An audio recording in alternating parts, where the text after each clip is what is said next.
Dosen senior Unsri ungkap Reza Gasarma pernah kirim chat mesum di tahun 2014. Seorang dosen senior di Universitas Sriwijaya angkat bicara terkait tindakan pornografi via chat yang diduga dilakukan Reza Gasarma terhadap mahasiswinya. Dosen senior yang enggan disebutkan namanya ini mengungkapkan Reza Gasarma dulu juga pernah diketahui melakukan perbuatan sebagaimana yang dihebohkan saat ini. Tepatnya di tahun 2014 ketika Reza Gasarma masih menjabat Kaprodi D3 Fakultas Ekonomi Unsri.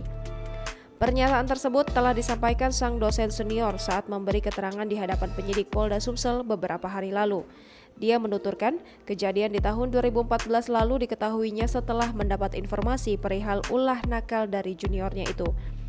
Reza Gasarma ketahuan mengirim pesan dengan kata-kata tak pantas pada mahasiswinya menggunakan aplikasi BlackBerry. Peristiwa itu bahkan diketahui seluruh mahasiswa yang satu kelas dengan korban.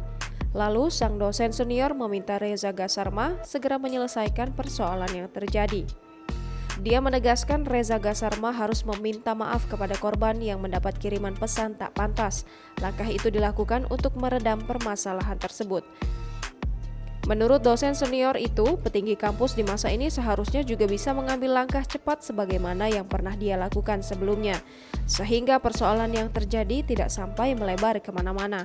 Di sisi lain, dosen senior ini juga mengaku kecewa dengan sikap Reza Gasarma yang hingga kini kekeh membantah segala pengakuan korban terkait ulahnya. Dia menilai sikap seperti ini yang mungkin saja bisa menjadi faktor terus bermunculan korban untuk buka suara. Dia juga mengungkapkan alasannya untuk ikut memberikan kesaksian di hadapan penyidik, meskipun dia sendiri merupakan salah seorang dosen senior di Unsri.